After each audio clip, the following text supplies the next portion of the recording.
Well, good evening, everyone. This is Tim Ash, President of the Vermont State Senate, here on April 30th with my nightly update on the COVID-19 crisis and Vermont's response. In a few seconds, I'm going to turn to a very special guest who can talk about the special challenges facing homeless Vermonters and people who are at risk of homelessness, and what the people who work in that field professionally are doing to meet the needs in this particularly complex moment. But want to give a few updates before we turn to our guest. And the first, I'm going to start with a somewhat philosophical or poetic note. Someone reminded me today of one of the classic T.S. Eliot poems, which begins, and I have to read it because I unfortunately am not someone who memorizes verse. April is the cruelest month, breeding lilacs out of the dead land, mixing memory and desire, stirring dull roots with spring rain. And today, I think the idea that April is the cruelest month, April has definitely been a pretty cruel month, both for Vermont, but for the whole world facing this crisis. And with the morning rain that we had in Burlington, where I live, it just made me reflect on how difficult it has been for the last month and a half, operating under these new normal conditions, but also with some sense of hope as we look ahead to May and to the summer. And if our collective effort to suppress this virus continues to be successful, then there's hope on the other side of this and not despair. So there's my T.S. Eliot for the evening. The second thing I want to let you know is that tomorrow the Senate will be having a virtual floor session. So this is available on the web on our YouTube streaming channel at 10:30 a.m. And the bill that we're going to be taking up is a hazard pay bill. So that's a term that many people have been using across the country when we think about pay boosts for people who are in particular sectors. One of the things that's been very important to many of us in the Vermont Senate, and I know many in the House as well, has been that there are people who are really in high contact jobs that don't pay a lot of money and otherwise will get no real meaningful boost. And as a result, in some instances, people who are continuing to show up for work every day are making less money than someone in a very comparable job, but who may be out of work collecting unemployment. And it's not about blaming the person who's on unemployment, but we thought that something had to be done to recognize the extra efforts that are being made and the extra stress and risk associated with many workers who are in fields where they're coming in frequent contact with customers or others. And tomorrow, the Senate will be advancing legislation that tries to address that for approximately 30,000 Vermonters.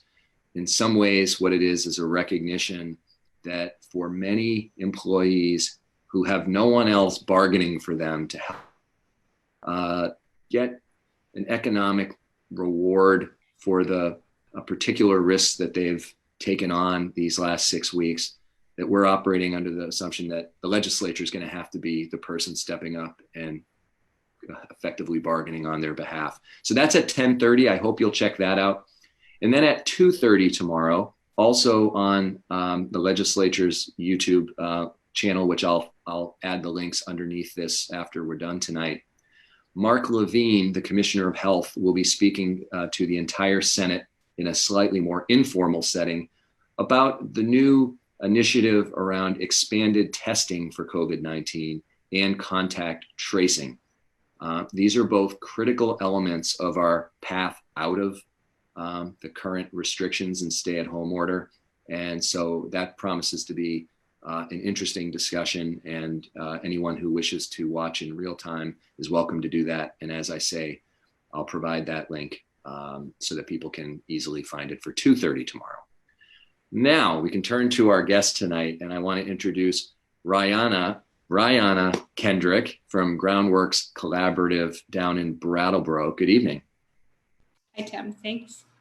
Well, thanks for joining me tonight. I think that one of the things that has been obvious during this crisis is that it's hard enough for people who have, under typical circumstances, relative stability in their life, the roof over their head, enough money saved up so that they can ride out a little bit of this downturn, food in the cupboards and in the refrigerator.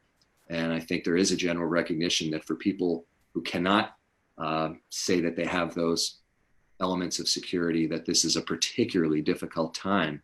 And I know that you and your coworkers are right in the thick of addressing those kinds of Vermonters' needs. So you work at Groundworks Collaborative, which for people outside the Brattleboro area might sound like some kind of anarchist farm collective.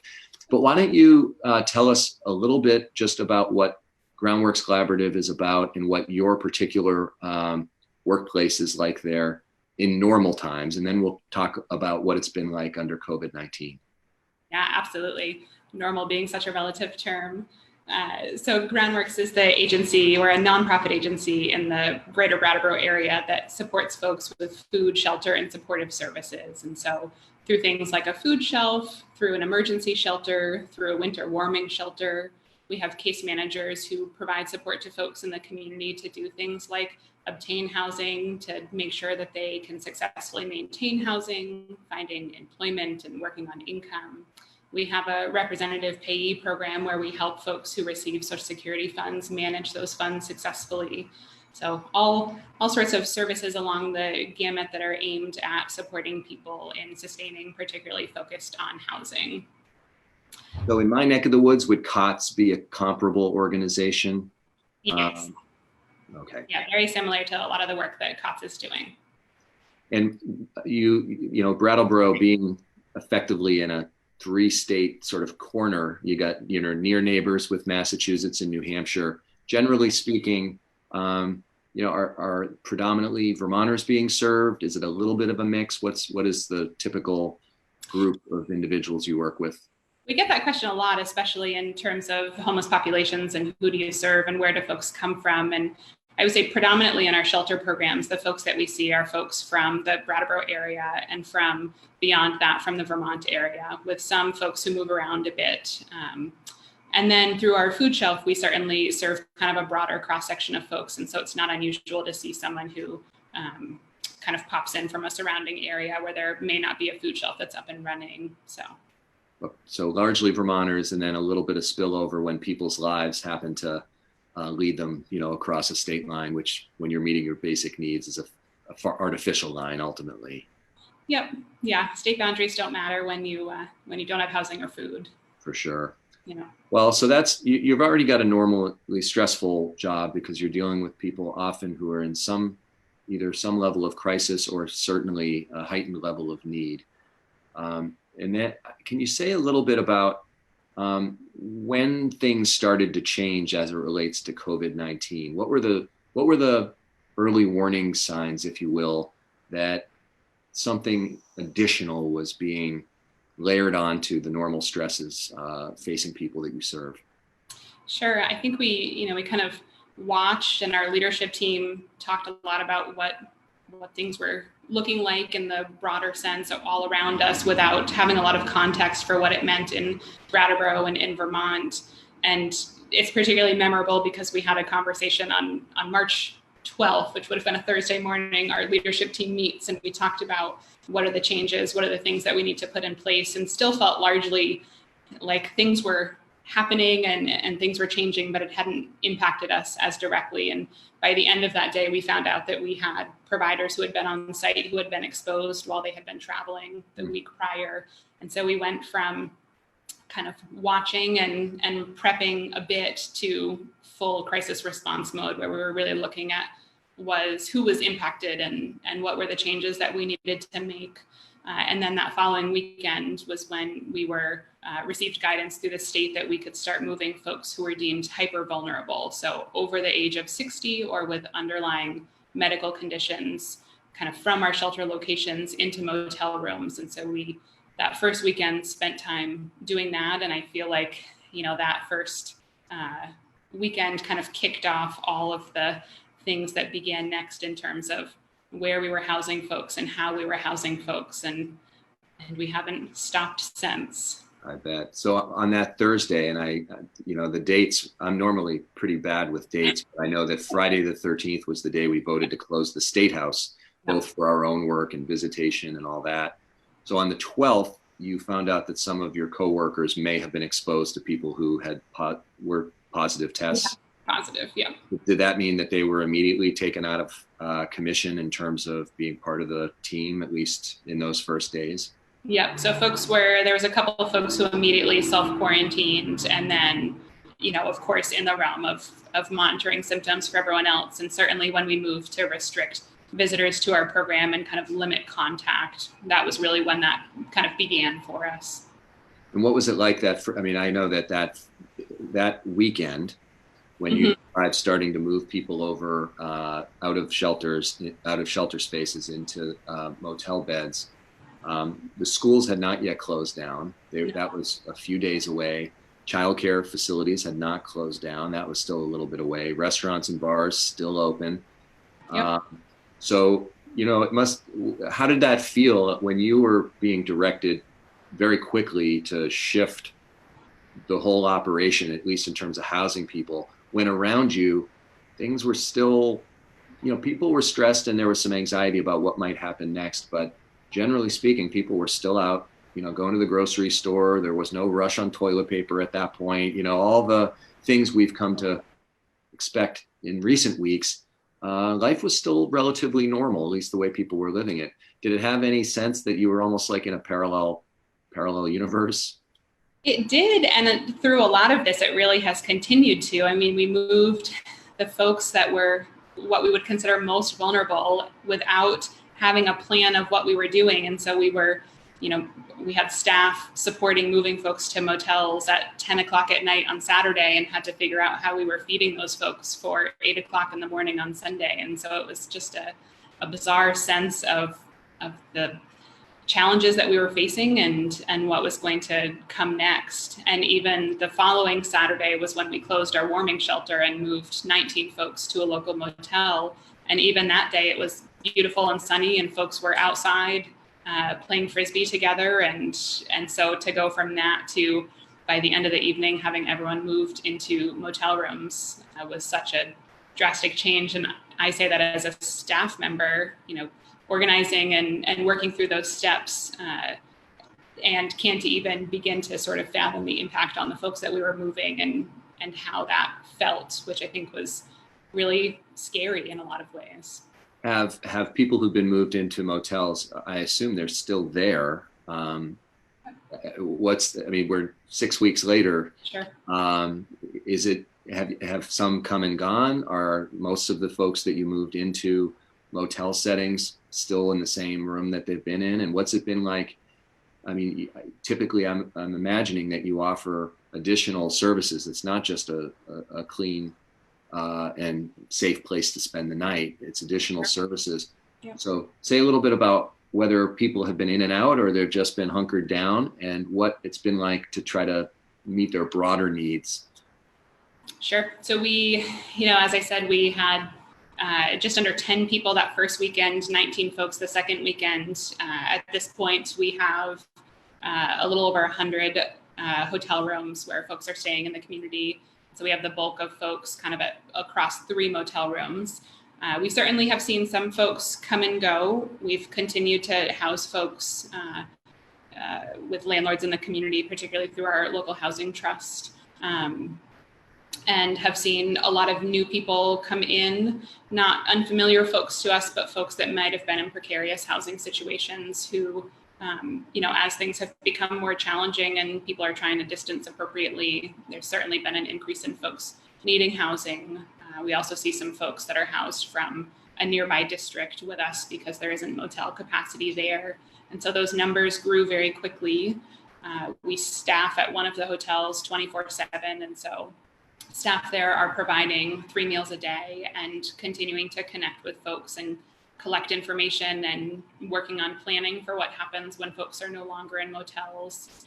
Really anything that you could possibly think of, including, we check people's temperatures twice a day and we monitor for symptoms and we make sure that folks can get to treatment programs and to doctor's appointments. And so it's the services that we were providing, we are still providing to a much more significant number of people and spread out across motels versus in our typical shelter environment. And so the face of what we're doing looks really different and at the same time is very similar to what our work was before. Can you explain how you go from roughly 20 people that you had housed after week 2 to something like 100? Where do the other 80 people, materialize from such that they come into the programming that you're providing? Yeah, that's a tricky question. A little bit of everywhere. I mean, so the folks that we moved, our shelter wasn't quite full at that point. Usually the warming shelter is 33 beds. We moved some more people from our year-round shelter. We've seen people, like I said, who might have been in precarious housing situations, who needed additional spaces. We've seen people released from incarceration. It's kind of every place you could think of that somebody might not have had stable housing and a lease and kind of a space of their own, people have come from. And so sorry to interrupt, but if someone shows up at your door or calls you guys, is there a policy that you'll serve anyone, or are there certain individuals who, Groundworks has to say, you know what, we can't deal with your particular situation? What's the threshold Sure. there? Yeah, so folks, to get housing that isn't done directly through us, so folks call the Economic Services Office. So folks are funded through motel rooms through the state emergency housing program, which has relaxed guidelines right now. So typically this is not a time of the year that folks would be housed at. And so folks during the daytime are calling the state benefits center number and getting directed to the local office. And then they screen folks from there. And so they're working on where folks are coming from and why they need housing, and then refer them over. In the evening hours, if someone needs housing at night, then they call Vermont 211 and have the opportunity to talk to a benefit specialist about housing. Okay, so a lot of people are being directed to you because they call the state, they don't know where else to turn, and then you're the provider in your region, so that's how they kind of funnel to you.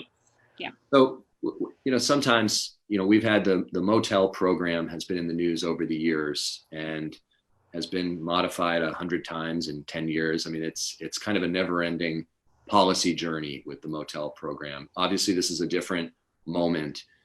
Have you received any pushback locally where someone says, what the heck, putting people up at a motel, they get all their meals, the pool, why should we have people in, obviously not deluxe accommodations, but in these sort of, fairly, they're a step up from being in a bunk in a shelter where it's might be much tighter quarters. Do you get any of that kind of pushback? And then if so, what do you say back to explain why we're taking these extraordinary measures to put people in motel beds?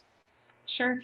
It's interesting. I think in typical times, there certainly is always a question of how we support people and why are people homeless and where do they come from, and a lot of different kind of opinions and beliefs. And as a provider, it's always hard because we can't share people's individual stories, which can be really impactful. And so we try to talk about it from more of a 30-foot view.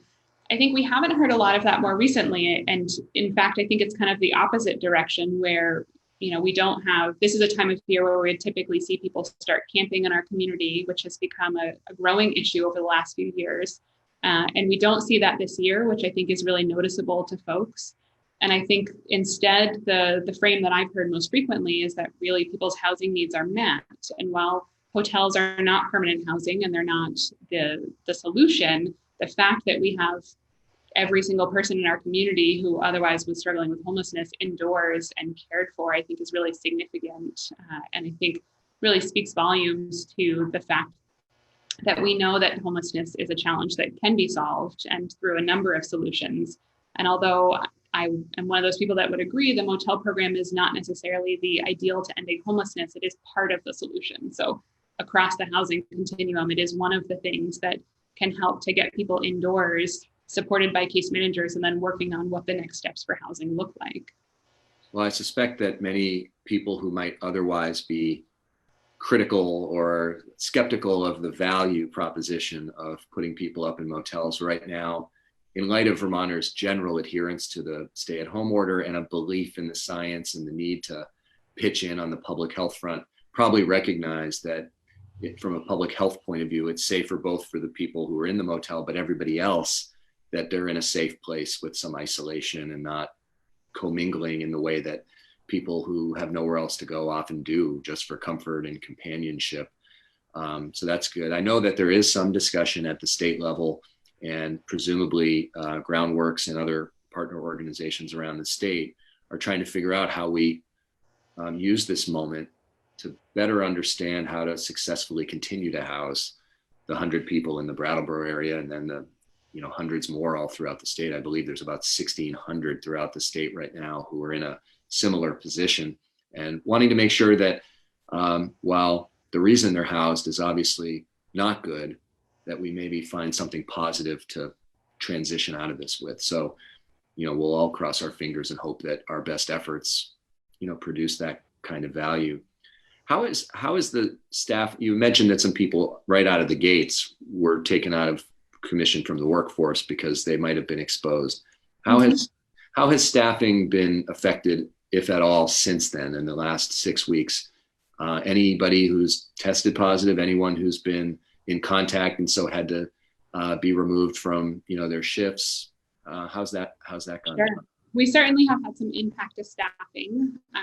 We are through the support of our local hospital, we're able to offer mobile testing across the motel sites into our shelter. And so we've done not a huge number, but we've done a bit of mobile testing and have been extremely lucky that all the tests we've done have come back negative, and we have not had any staff members impacted. So we're really grateful for that. Certainly we've seen staff who have been sick, and because we have additional precautions, anyone who has a cough or sneeze, or they're staying home until they're feeling better, and so that can impact our staffing.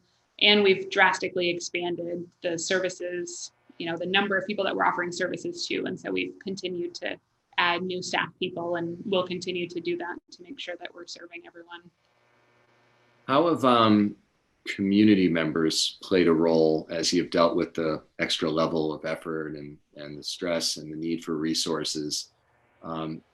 I presume there are people, just like there are in my community, who wish to help in some way, and they've kind of scanned the community to find a good fit for them. Have community members on a volunteer basis played any role in helping you guys through this? Absolutely. I think we wouldn't be doing this work without the support of community members. So our food shelf, as we drastically changed our shelter programs, our food shelf went to a delivery only model. And so volunteers are packing boxes, they're delivering boxes, they're taking calls of folks that are in need of food. We have volunteer cooks who are helping to prepare 3 meals a day at one of the hotel sites and then deliver food to other motel sites. We have volunteer support helping to staff programs. So it's a significant effort, and certainly there is a mix of Groundworks staff and community volunteers. And I think I couldn't underscore enough that without the support of our broad community in a variety of different ways, this would not look the way that it does and run as successfully. Kind of ironically, there's endless amounts of work, and at the same time, there's a lot of success in the work that we're doing. Yeah, there's a lot of things that could go wrong, even with the best efforts put forward. And the fact that you guys sound like you've handled everything quite seamlessly it's a small miracle with lots of contributors. So it's great to hear community members have been able to kind of fill some of the need for more capacity to meet these people's particular challenges. Before I ask my last sort of substantive question for you, if people wanted to provide support to Groundworks at this point, what would be the thing that you need the most, or if they wanted to contribute monetarily to help offset some of the costs you've incurred? I'm going to give you the shameless pitch moment to.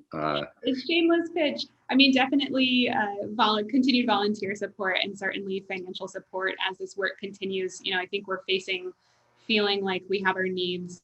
We're continuing to work to meet our needs. They're met moment to moment. And as we look at how long this could stretch on, certainly the financial needs and implications of this are significant. And so folks can certainly find us on social media or through our website, which is groundworksvt.org, and hear more about our work and look at ways to contribute. Well, as someone who was in the housing field for many years, working at Community Action and then subsequently at Cathedral Square, which provides affordable housing for seniors and people with disabilities, I can say that the need for both volunteer support, donations, and financial contributions, it makes a huge difference, because I'm going to make an assumption about the folks who work at Groundworks, which is that no one's making like 7 figures at Groundworks doing this work, not yet. And no one does it to get rich, and if you are, I suggest we'll do a financial counseling session some other time. But the money that comes in from outside helps support in so many ways that make the job easier, and frankly, help recognize that while you're not in it for the money, that there have to be sort of many hands helping, the work be successful, which is ultimately why people are into the work. So that's my shameless pitch on your behalf. So last question before we wrap. You're now, I suppose you're about 7 weeks now into the COVID-19 world. You've housed 100 people or more, unique people. You've also got all the food distribution. You've got other ancillary activities other than just housing people. Looking back at this point, any particular moments that stand out to you that, 2 years from now, you're going to look back and say, those were like the powerful experiences that I had that really define the memory for you? I know I looked at this question earlier, and it's so hard to think of one or even just a few. I think, my takeaway in so much of this work is that this is community work. Supporting people and solving issues of homelessness are so much more than just Groundworks and staff. And at the same time, this is an agency that I love, and we have incredible folks that work here. And so watching everybody kind of pivot at a moment's notice, responding to my phone calls at 3:00 in the afternoon on a Saturday to say, by the way, we're going to just start relocating people from our shelter today. And by the way, we're going to change the food shelf to delivery only by Monday. And today's Sunday.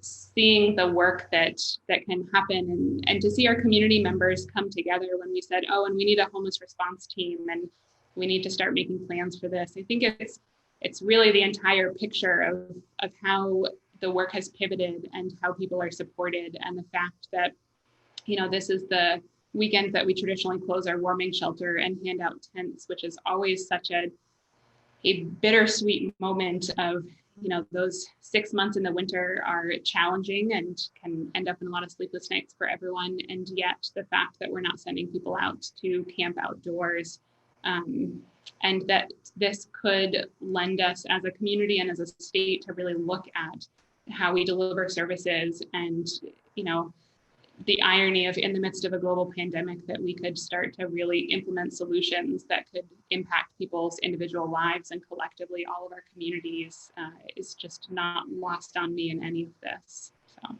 Well, it's well said. And it's funny how sometimes a crisis helps produce the imperative to take different approaches, and maybe even dust off approaches that had just been, people wouldn't employ for some reason, financial or ideological. But now we have this issue in front of us, and we maybe make some good out of a really terrible situation. So Rhianna, I want to thank you very much for all the work you're doing. Obviously, I thank you for joining me, but it's you and your peers out there who are doing the really heroic work. And I know that, as I said, you don't do it to be rich, you don't do it to be recognized, but, many other positions are, held in sort of more of a spotlight in times of crisis, but you are not, it's sort of behind the scenes in a way, because it's sight unseen, because people are being housed, and that doesn't mean it should be recognized any less. So thank you.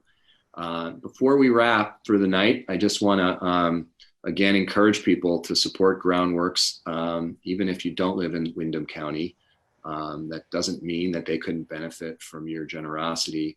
And then also remind you of two things tomorrow, 10:30, the full Senate will be meeting virtually. So anyone in the public can watch it in real time, where we'll be debating and hopefully passing a bill that will create a hazard pay bonus for about 30,000 Vermonters who are on the front lines and doing work that's put them at higher risk, and they don't make much money in the first place.